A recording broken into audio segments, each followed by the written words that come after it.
Well, hello and welcome along to the Andrew Eborn Show with me, Andrew Eborn, and the wonderful radio laureate himself, Mike Read. How are you doing, Mike?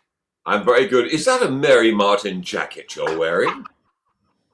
I knew you could spot her anyway. Yes, Larry Hagman's mother. Oh, my goodness me. People have got to know you well to get inside your jacket. I tell you what. Yes, Yeah. absolutely.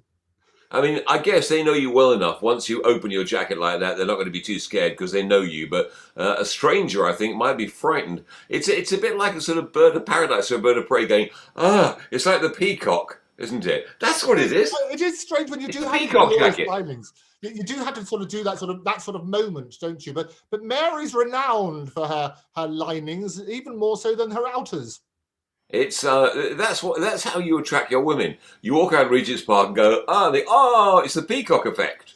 Absolutely. I'm walking around early in the morning, listening to the Mike Read breakfast show, as I always do, and you always make a nice little shout out to Andrew Eborn, Lord Eborn, as you promote me each time. And we do it. You can stand it, and it's glorious this time of year. I love the spring mornings. Are you getting out and about yourself? Yes, absolutely. And I love to elevate you from steerage to peerage. Which is very good. I try and do 5K plus a day, but I'm doing so much in terms of writing Zoom calls and more writing and more programs.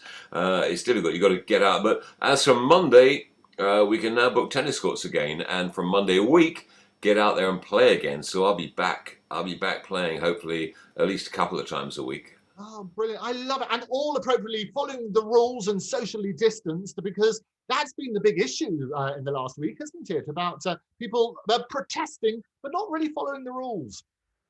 What I find baffling is every morning on doing the radio program, we have these ads going out saying, stay at home. Can you look a bus driver in the eye and say you've always worn your mask? Can you? These are quite menacing ads. And then the traffic You can't look a bus driver in the eyes if you're staying at home. I mean, it's a bit weird. Exactly. Can you look a bus driver in the eye? No, I can't because I'm staying at home. Well, you go out especially to look him in the eye. Well, exactly. Well, yes, I can. When the traffic comes on, they say there's a 10-mile tailback on the M6 and there's a 4-mile tailback on the M20, and you think, right, I'm not quite getting this. Why there's a 9-mile tailback of people staying at home? We know the essentials, but at any time of day it seems there's a 9-mile, a 10-mile tailback, a 5-mile tailback, and all different motorways. That to me doesn't quite make sense. Yeah, and it is weird because they always have on your show, they have that juxtaposition of that report saying, stay at home, and if you're traveling, and now the traffic report, the traffic report should be stay at home, there's no traffic because you're staying at home. Exactly, It's weird, but some people haven't been following the rules, have they? Extraordinary scenes we've seen in London this week. Yeah, that's right. I mean, okay, we have the right to protest, which is fine. But during the current pandemic, do you want to go out, tens of thousands of you and all mingle and, you can protest, but, why not do it safely? You can still protest in a socially distanced way or whatever. But yeah, I don't get it. And probably it's not going to make that much difference. I don't know. I mean, we have our right to protest, which is fair enough. But I think absolutely they're protesting against I think they're basically protesting against a bill that may be passed to stop your right to protest.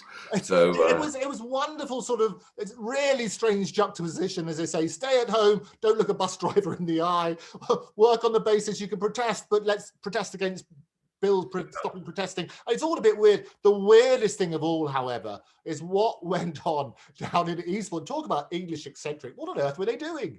Well, a riot is a riot, and I read a news piece a couple of days ago from the BBC, and it said, there was a protest on a green sward near Eastbourne, near the sea.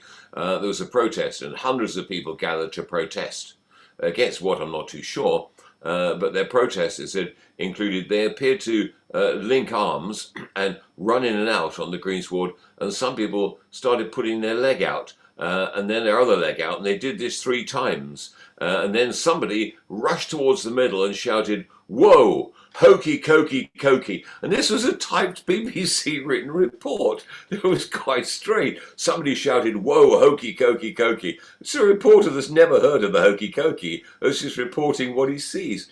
And there was a police presence there to allegedly break up the rioters and the protesters. who were doing a very English thing of doing the hokey cokey. It is excellent. And you can hear it, can't you, in that wonderful BBC clipped voice with the early days of broadcast, doing this report on what the hokey cokey is all about. That's right, and very, very high pitched. And of course, it was. I think it came initially from the Canadians. They used to do this song called the Cokey Cokey, which is about cocaine, basically. Everyone getting a bit high, go, whoa, cokey, cokey, cokey. Yeah, so that's basically what it was all about.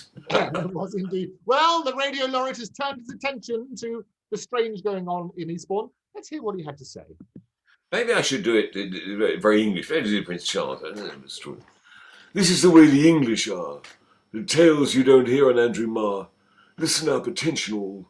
When we riot, it's unconventional. Those happy few, the band of brothers, they brought their families, fathers and mothers, and second cousins twice removed, in-laws, outlaws, and others, as the idea improved to display parity, solidarity, the voice of clarity, the right to free speech. And they did it on a green near to Eastbourne Beach. So what did they preach, these folk from Eastbourne? Who's to say? But with the police informed, it might not exactly make their day. But do they care? Not they. To the media, one of the highlights was a lone voice shouting, "We know our rights." As it turned out, their lefts will come in useful too for what they were about to do.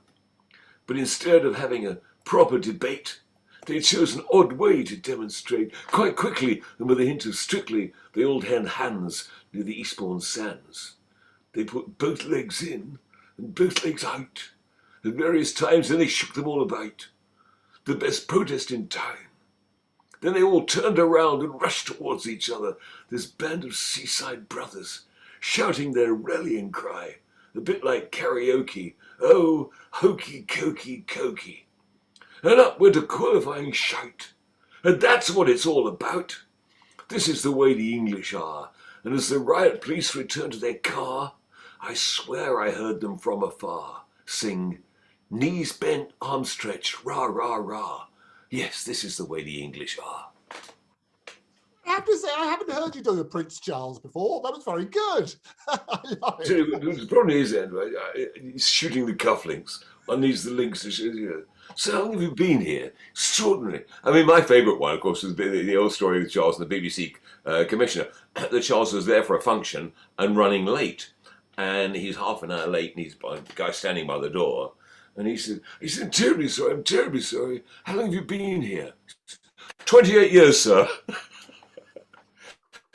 He meant he was late. How long have you been here? Half an hour. 28 years, sir. Fantastic. He said, "Quite a time to wait for me." Oh, glorious. Mike Read, thank you very much for joining us.